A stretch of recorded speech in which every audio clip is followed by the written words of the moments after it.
Good morning, students. Today we are back with some new concepts of economics. हमने study कर लिया था income, national income, earned income, unearned income, goods, consumption goods and it's classification, capital goods and capital stock. ये सारे topics हमने previous 2 videos में discuss कर लिए थे. अब हम कुछ नए टॉपिक स्टार्ट करने वाले हैं. फर्स्ट देखो इन्वेस्टमेंट. What is investment? देखो इन्वेस्टमेंट क्या होता है, बहुत ध्यान से समझना, इम्पॉर्टेंट कॉन्सेप्ट है ये.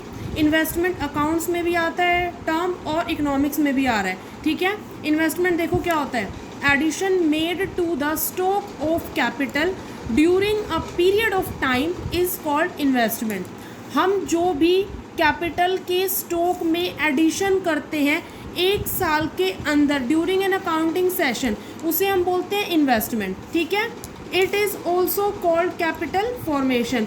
और ये इसको दूसरा नाम क्या होता है, इसका दूसरा नाम क्या होता है, कैपिटल फॉर्मेशन, क्योंकि इसमें कैपिटल भी फॉर्म होती है. दोबारा देखो, मोस्ट इंपॉर्टेंट डेफिनेशन है, addition made to the stock of capital during a period is called investment. जो हम कैपिटल के स्टॉक में एडिशन करते हैं ड्यूरिंग एन अकाउंटिंग सेशन एक साल के अंदर अंदर, फाइनेंशियल ईयर हो, कैलेंडर ईयर हो, that is known as investment. It is also called capital formation. इसे हम कैपिटल फॉर्मेशन के नाम से भी जानते हैं. ये इन्वेस्टमेंट है. नेक्स्ट टॉपिक है कैपिटल वर्सेस इन्वेस्टमेंट. देखो कैपिटल वर्सेस इन्वेस्टमेंट दोनों में लिटिल बिट डिफरेंस के साथ क्या है ये कैपिटल और इन्वेस्टमेंट. देखो दोनों ही किससे बने हुए हैं, both compose of capital goods. दोनों ही कैपिटल गुड्स से बने हुए हैं, यानी कि compose from capital goods but are different in accounting sense. लेकिन क्या है, इनका अकाउंटिंग सेंस में मीनिंग अलग अलग है. ठीक है. कैपिटल और इन्वेस्टमेंट दोनों ही कैपिटल गुड्स से कंप्राइज होते हैं, बट दोनों ही अकाउंटिंग सेंस में डिफर है. अब देखो डिफर क्या है, देखो production units purchase new capital goods every year. हमें प्रोडक्शन करने के लिए हर साल नए नए कैपिटल गुड्स की ज़रूरत पड़ती है. ठीक है. जब हमारे पास मशीन इंस्टॉल होती है, प्रोडक्शन यूनिट इंस्टॉल होती है, उस टाइम पे हमें कैपिटल गुड्स की ज़रूरत पड़ती है. अलग अलग कैपिटल गुड्स की हर साल हमें ज़रूरत पड़ती है. These gone accumulating year after year. और ये हर साल के बाद, एक साल के बाद जब भी ईयर आफ्टर ईयर ये इंक्रीज़ होते जाते हैं. एक्यूमुलेटिंग का मतलब होता है इंक्रीज़ होना. ठीक है, रेजेज होना. अब देखो आगे क्या कह रहा है, the accumulated stock of capital goods at the beginning of the year is known as capital. Capital की डेफिनेशन क्या है, जो कैपिटल गुड्स का स्टॉक होता है कंबाइंड स्टॉक. एक्यूमुलेटेड का मतलब हो गया कंबाइंड स्टॉक. द एक्यूमुलेटेड या combined stock of capital goods at the beginning of the year, यानी कि बिगिनिंग ऑफ द ईयर का मतलब क्या हो गया बेटा, फाइनेंशियल ईयर जब स्टार्ट हो रहा है उस टाइम पे कैपिटल गुड्स का जो भी कंबाइंड स्टॉक है that is known as capital. ठीक है. But the capital goods added to this capital, लेकिन जब हम इस कैपिटल के अंदर ऐड कर देंगे कैपिटल गुड्स जो हमने ड्यूरिंग द ईयर परचेज किया है, this term is known as investment. इसे हम बोलेंगे इन्वेस्टमेंट. ठीक है. क्या हुआ, कैपिटल इन्वेस्टमेंट दोनों चीज़ें अलग अलग है. देखो ज़रा क्या है, जो फाइनेंशियल ईयर के स्टार्टिंग में हमारे पास कैपिटल गुड्स का स्टॉक होता है that is known as capital. और जब हम इस कैपिटल में ड्यूरिंग द जो हमने कैपिटल गुड्स परचेज किया उसको जब हम ऐड ऑन कर देंगे that is termed as investment. Capital plus capital goods is known as investment. मैं आपको एक एग्जाम्पल के थ्रू बता रही हूँ. देखो एग्जाम्पल क्या है इसका. स्टार्टिंग देखो हमारे पास बिगिनिंग में कैपिटल कितनी है, जब हमारा फाइनेंशियल ईयर स्टार्ट हो रहा है उस टाइम पे हमारे पास कैपिटल कितनी है, ₹10 लाख. ठीक है. और एंड में हमारे पास कैपिटल कितनी है, ₹11 लाख. तो हमारे पास ड्यूरिंग द ईयर, यानी कि अकाउंटिंग सेशन कोई भी ले लो, 2019-20 ले लो, इस फाइनेंशियल ईयर में 2019 में यानी कि 1 अप्रैल 2019 को हमारे पास बिगिनिंग कैपिटल थी 10 लाख एंड 31 मार्च 2020 को हमारे पास एंडिंग कैपिटल है 11 लाख. ठीक है. ड्यूरिंग द ईयर कितने रुपीज़ का एडिशन हुआ, 11 माइनस 10 दैट इज 1 लाख का एडिशन हुआ. That 1 lakh is termed as investment. ये 1 लाख रुपए क्या है, इन्वेस्टमेंट है. तो कैपिटल क्या हुआ, हमारे पास ओपनिंग कैपिटल कितनी है, 10 लाख रुपीज़, क्लोजिंग कैपिटल कितनी, 11 लाख. ठीक है. और एडिशन जो हुआ 1 लाख का that is termed as investment. I hope these 2 terms are clear to you, investment and capital versus investment. ठीक है. आगे चलते हैं. देखो बेटा नेक्स्ट टॉपिक है components of investment. There are 2 components of investment. In detail मैं आपको बता रही हूँ कंपोनेंट्स ऑफ इन्वेस्टमेंट क्या क्या होते हैं। फर्स्ट देखो, इसके अंदर 2 तरह के कंपोनेंट्स होते हैं, एक तो फिक्स्ड इन्वेस्टमेंट होता है, दूसरा स्टॉक इन्वेस्टमेंट होता है। फिक्स्ड इन्वेस्टमेंट नाम से ही पता लगता है, फिक्स्ड का मतलब जो हम फिक्स्ड कैपिटल में इन्वेस्ट कर रहे हैं, फिक्स्ड कैपिटल जो हमारे लंबे समय तक चलने वाली है, लॉन्ग पीरियड ऑफ टाइम पे चलने वाले, दैट इज फिक्स्ड इन्वेस्टमेंट। तो कंपोनेंट्स ऑफ इन्वेस्टमेंट में investment in fixed capital is termed as fixed investment. और बेटा स्टॉक इन्वेस्टमेंट क्या होती है? आप देखो स्टॉक हमारे पास 3 टाइप्स का होता है। स्टॉक क्या क्या होता है हमारे पास? फर्स्ट हमारे पास रॉ मटेरियल का स्टॉक होता है, जो हमारे पास कच्चा माल होता है, जो हम किसी प्रोडक्शन प्रोसेस में यूज़ करने वाले होते हैं, ठीक है।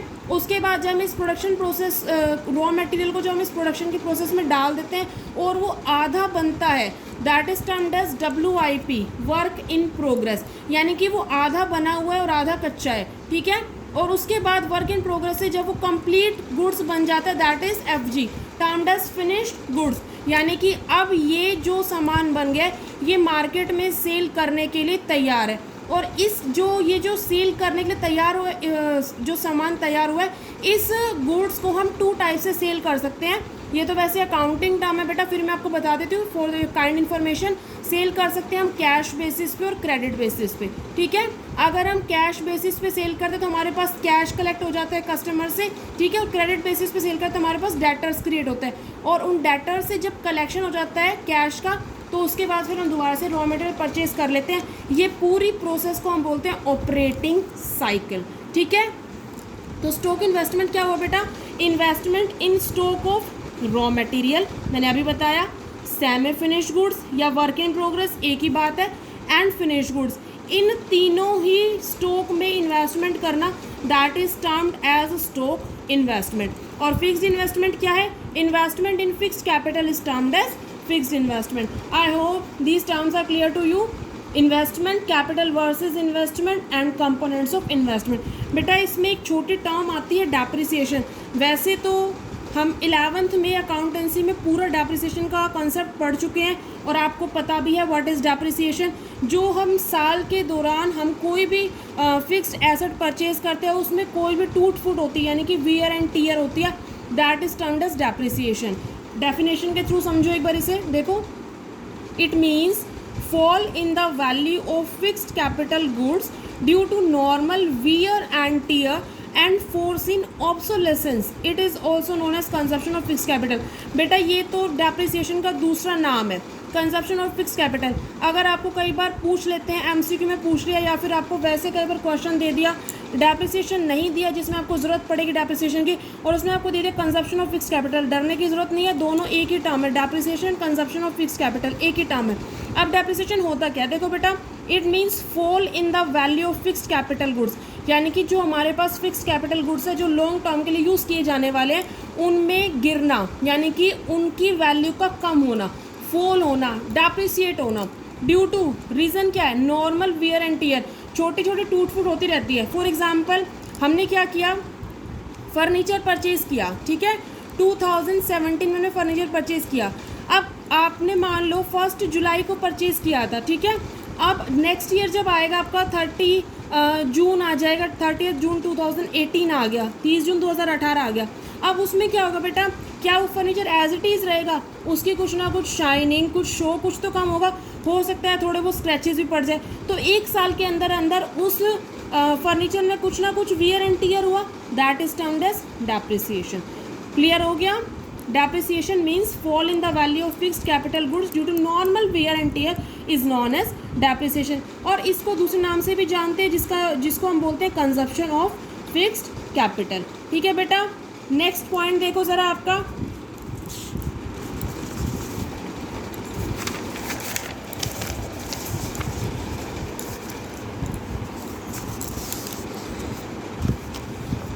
देखो बेटा नेक्स्ट पॉइंट है fall in value of assets by 2 types. हमने अभी आपको बताया डेप्रिसिएशन क्या होता है। Depreciation due to normal wear and tear की वजह से जो भी कैपिटल गुड्स में चेंज होता है, that is termed as depreciation. अब जो हमारे एसेट्स की वैल्यू फॉल हो रही है उसके भी 2 कारण होते हैं बेटा, एक तो होता है एक्सपेक्टेड ऑब्सोलेसेंस और एक होता है अनएक्सपेक्टेड ऑब्सोलेसेंस। अब ये टर्म होती है ना ऑब्सोलेसेंस, ये क्या होता है? ऑब्सोलेसेंस क्या होता है बेटा? इसका मतलब होता है जब मार्केट में नई नई टेक्निक्स आ जाती है, उनकी वजह से पुरानी टेक्निक्स डिस्ट्रॉय हो जाती है या फिर लोग उसे यूज़ करना कम कर देते हैं, that is termed as obsolescence. ठीक है, देखो ज़रा, it means fall in value due to expected change in technology, market demand, government policy। ठीक है, टेक्नोलॉजी में चेंज होना जिसकी वजह से हमारी पुरानी मशीन ऑब्सोलेट हो जाती है। अब मैं आपको मशीन की बात करूँ तो घर में हम जनरली वॉशिंग मशीन तो यूज़ करते ही हैं। पहले क्या था, वॉशिंग मशीन आती थी, ठीक है, उसके बाद जैसे जैसे न्यू टेक्निक्स आई तो फुली ऑटोमेटेड वॉशिंग मशीन्स आने लग गई है। ठीक है, उसके अंदर हमें कोई मेहनत नहीं करनी पड़ती है। ठीक है, जिसकी वजह से जो पुरानी वॉशिंग मशीन चल रही थी वो क्या हो गई, ऑब्सोलीट हो गई है। अब अगर कोई भी कस्टमर अगर उसके बजट में है तो वो fully automated washing machine purchase कर सकता है। तो बेटा नई टेक्निक्स आने की वजह से पुराने टेक्निक्स ऑब्सोलीट हो रही है। और इसका ऑब्सोलेसेंस के एग्जांपल और भी बहुत सारे हैं। जैसे पहले आपने देखा होगा कंप्यूटर आते थे बहुत बड़े बड़े, ठीक है, उनके साथ बड़ा सारा CPU आता था, बहुत बड़ा कीबोर्ड आता था, माउस आता था, पता नहीं कितने UPS वगैरह कितना सब कुछ रखना पड़ता था। उसके बाद देखो बेटा आपके क्या है, PC आ गए, स्लिम स्क्रीन हो गई थी स्लिम स्क्रीन हो गई थी, उसके बाद PC आ गए, उसके बाद फिर लैपटॉप आ गए। लैपटॉप आप कहीं पे भी लेके जा सकते हैं, उसमें सब कुछ बैटरी, CPU, माउस सब उसी में इंस्टॉल होता है। ठीक है, उसके बाद और भी अगर हम टेक्निक्स की बात करें तो iPad आ गए हैं। तो बेटा उसके उस और ज़्यादा हम बात करें तो मोबाइल फ़ोन्स आ गए, और मोबाइल फ़ोन्स में आजकल हर ऐप ऑपरेट हो जाता है। ठीक है, तो नई नई टेक्निक्स आने की वजह से पुरानी टेक्निक्स का ऑब्सोलीट हो जाना, दैट इज़ ऑब्सोलेसेंस। क्लियर हो गया होगा? Expected obsolescence, it means fall in value due to expected change in technology, market demand and government policy। ठीक है बेटा, ये है expected obsolescence। एक और देखो unexpected obsolescence। unexpected obsolescence क्या होता है? देखो बेटा, if value of an asset falls due to unforeseen obsolescence और due to natural calamities. Natural calamities सभी को पता होती है, क्या होती है, जैसे फ्लड्स, बाढ़ आ गई, अर्थक्वेक, भूकंप आ गया। ठीक है, और ड्यू टू थेफ्ट, चोरी की वजह से, इन सब की वजह से अगर हमारी एसेट की वैल्यू डाउन हो रही है, that is known as capital loss and it is not termed as depreciation. इसको बेटा डेप्रिसिएशन नहीं बोलेंगे, इसको बोलेंगे कैपिटल लॉस। तो अनएक्सपेक्टेड ऑब्सोलेसेंस को हम कैपिटल लॉस के नाम से भी जानते हैं। I hope these two terms are clear to you, expected obsolescence and unexpected obsolescence. Expected में तो क्या होगा बेटा, जब मार्केट में डिफरेंट टेक्निक्स के आने से टेक्नोलॉजी चेंज हो रही है, मार्केट डिमांड चेंज हो रही है, गवर्नमेंट पॉलिसी में कन्वर्ट हो रहा है, इन सब की रीज़न की वजह से जब हमारी एसेट की वैल्यू डाउन हो रही है, दैट इज़ एक्सपेक्टेड ऑब्सोलेसेंस। और अनएक्सपेक्टेड ऑब्सोलेसेंस क्या है, ड्यू टू नेचुरल कैलेमिटीज़ और ड्यू टू थेफ्ट अगर हमारे एसेट की वैल्यू फॉल हो रही है, दैट इज़ अनएक्सपेक्टेड ऑब्सोलेसेंस। और इसको हम क्या बोलते हैं बेटा, कैपिटल लॉस भी बोलते हैं। ठीक है, नेक्स्ट टॉपिक देखो बेटा, इन्वेस्टमेंट। इंपॉर्टेंट है ये भी। इन्वेस्टमेंट की दो टर्म्स होती हैं, फर्स्ट है gross investment and other one is net investment. Gross investment क्या होता है, पहले इसको समझो। देखो बेटा, total addition of capital goods to the existing stock of capital during a time period, यानी कि कैपिटल गुड्स में एडिशन करना to the existing stock of capital, यानी कि हमारे पास जो पहले से ही कैपिटल का स्टॉक है उसमें हम कुछ ऐड ऑन कर देते हैं during a time period, that is known as gross investment. दोबारा देखो इसका meaning, total addition of capital goods to the existing stock of capital.